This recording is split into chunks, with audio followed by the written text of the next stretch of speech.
I've been sick for a few days. So y'all know when I'm missing, I'm sick. It's just what happens. But I've had a lot of people check on me, and I appreciate that. And I thought today I'd make a video on something that you could put to use for yourself in your daily life. So today I'm going to talk about the body language that I used with the aggressive men that I supervised. And honestly, it's just my body language anyway. It's something that I picked up very young in life from working with livestock and 6 to 1,200 pound bulls that could run you over 5 seconds flat if they saw any fear or weakness. It's just a lot of animalistic nonverbals that are on a continuum with all species, almost all.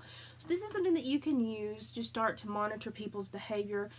These are nonverbal cues that I picked up for speech and body language that I think would benefit the public to start to just pay a little bit of common sense toward. And if you were on my parole caseload or probation caseload in all those years, if you're watching this, you're fixing to learn an awful lot out about your old officer. So have a good laugh, and what did I say or do to you that made an impression? Let me know. So one of the things I genuinely look for is engagement. Now, when you're engaged and you're trying to present yourself as proper, you're trying to be relaxed, shoulders down, and y'all are going to have to really focus when I do a shoulder thing because my camera is angled down so I can get the best facial features in. But I have big burly lumberjack shoulders, so I'm gonna have to really struggle to put them down.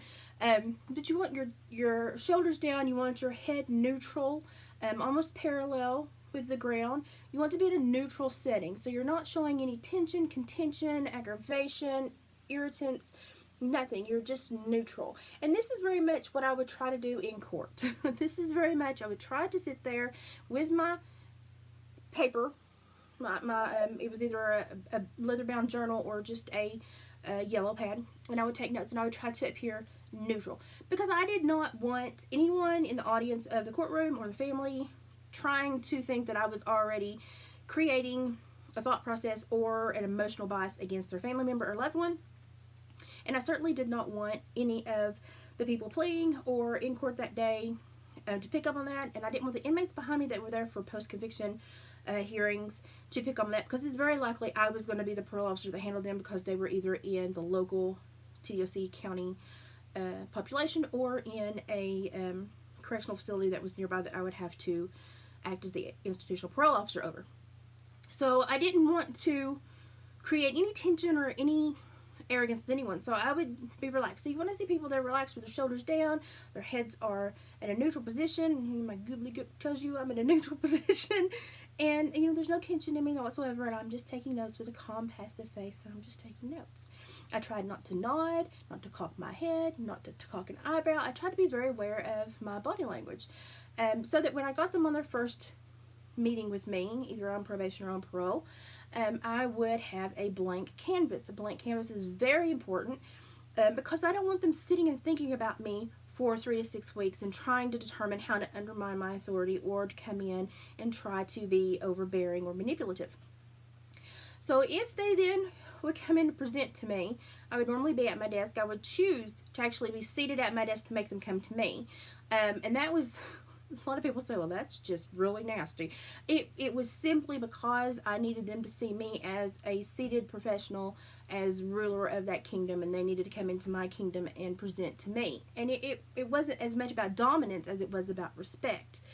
And some of y'all may not understand that, but think about when you go to pay a bill. If they met you and shook your hand and catered you in, you'd probably have a different emotion about giving them your money, wouldn't you? Yeah, you would. I would. Friendly people that take my money scare me. So I tried to make them come to me, but I tried to have an overall sense of fairness. So when they sat down, I would engage with a smile, and I would say, how are you today? Nice to meet you. I reviewed your paperwork, gotten to know you a little bit, but this is just black and white, and a lot of other people's case notes and subjective phrases. I want to get to know you, so I want you to tell me what I need to know about you right now. And that is when they normally offer what you really want to believe So they're going to either tell you something they really want you to believe or something that you really need to be alerted onto. It's always one of those two. It's never anywhere in the middle. They're going to pick a polar opposite track and they're going to take it. So if they tried to downplay themselves, I understood that I was playing with somebody that was probably pretty smart and was going to try to manipulate me a little bit. If they were just flat out honest and kind of had some bravado about what they'd done, you know, this is somebody that didn't care they were on supervision. They understood their behavior. They understood their actions. They were not absolving themselves. They were completely owning it, and I was going to probably have a better chance of reaching them as an individual as opposed to the person that was trying to manipulate me. So I did weigh it out a lot. Lots of times, you know, sometimes that would flip-flop and it would not work. But 9 times out of 10, it normally would. So it was, the first meeting was always the most intimidating. Not for me, probably for them, because they were learning to heel to a completely new agency that now had complete authority over their life. And I understood that, and I tried to make them see me as kind of the buffer between them and prison. It was my job to make sure that they secure their life outside of prison in a productive and a quality manner so that they had happiness and success and we're not going to end up back in prison. At the same time, I had to be assertive and dominant enough to tell them, you don't do these things because there are consequences. And I tried to always say that with that straight face. And it was said from a place of caring, but it was said also with a little bit of dominance and just enough of meanness to say, you need to think about what you're doing because you're not doing it well. And so I would have to say some really nasty things in a way that would get these big men that were short on social skills and long on behavior to think about how they were interacting with other people, possibly for the first time in their life. So these are the things that I want you to start to watch for. If they came in and they were speaking to me and all of a sudden they jetted their chin up, I knew that that was a place of arrogance. I knew that they were proud about what they were talking about. It was their idea. It was their belief. It was something that they held in their internal higher castle, in their brain castle, as I call it, and that they believed that, and they were invested in that. And they didn't have a lot of emotions tied to it, but they believed it. They were sticking to it. And it's a very arrogant chin thrust. And sometimes it happens like this, and sometimes it's chin up while I'm talking about the entire subject. But you can tell when they're not neutral, it's chin up. That's arrogance from an intellectual perspective. Now, when they would tell me things, they tipped that chin down, that's when they had a gut reaction. That's when they were telling me what their gut thoughts were.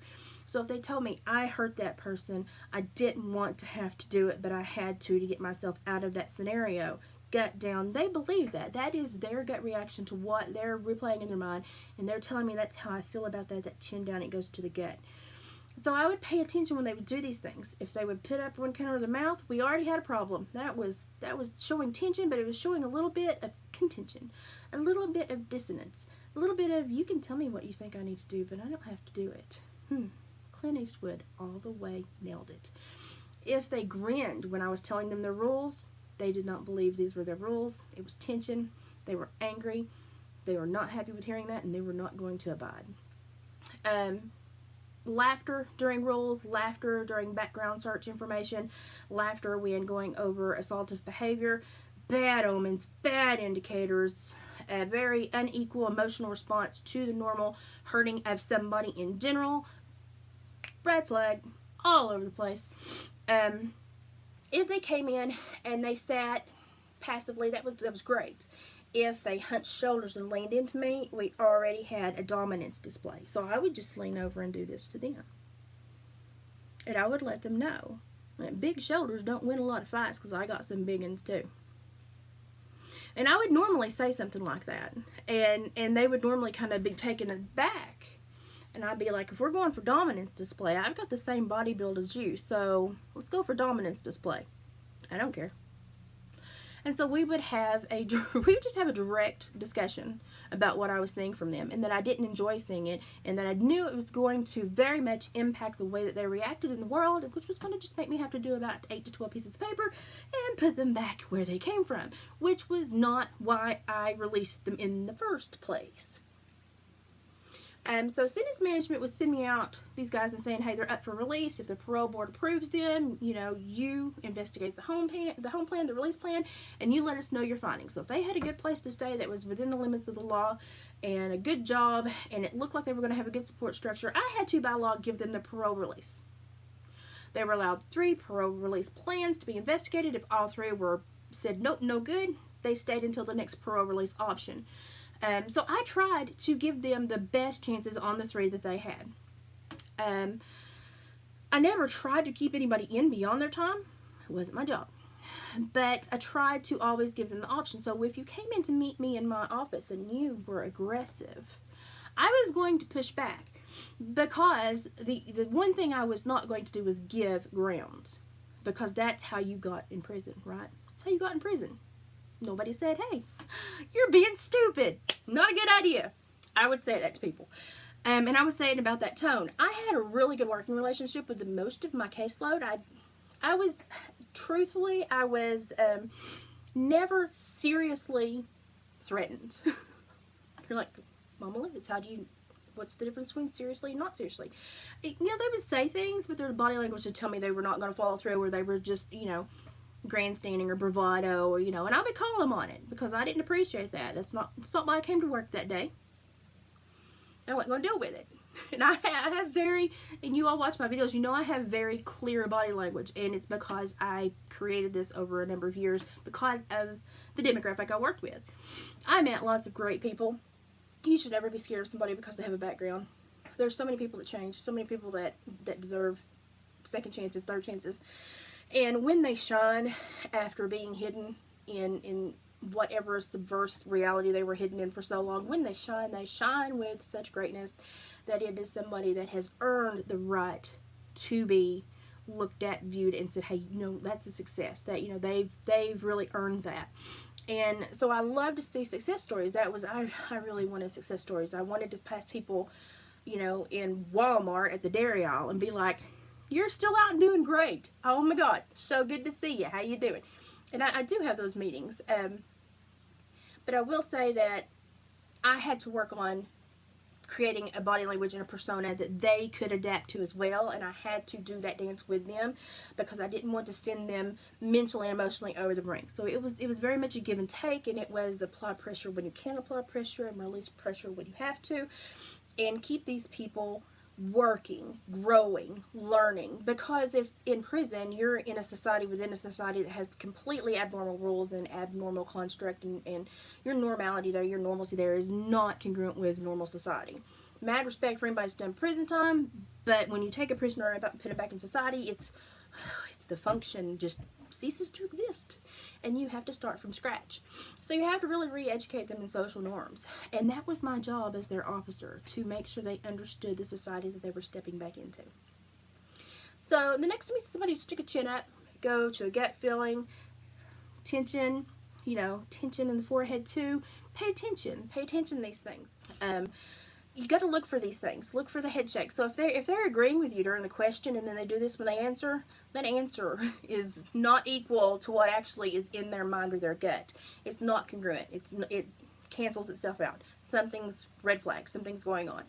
So pay attention to these things. And now when you watch the news, pay attention to the broadcasters, please. Pay attention to reporters. Pay attention to politicians. Pay attention to people in positions of authority and power. And look for these little tales, please.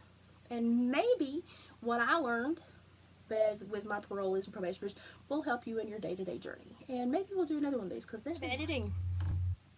And I forgot to tell you the one body language cue that I use more than anything, and it was this. One of the things that I couldn't cut from my own behavior, so I knew I had to limit when I used it, because it was very much one of those, I am now so angry with you that I'm writing the warrant in my brain.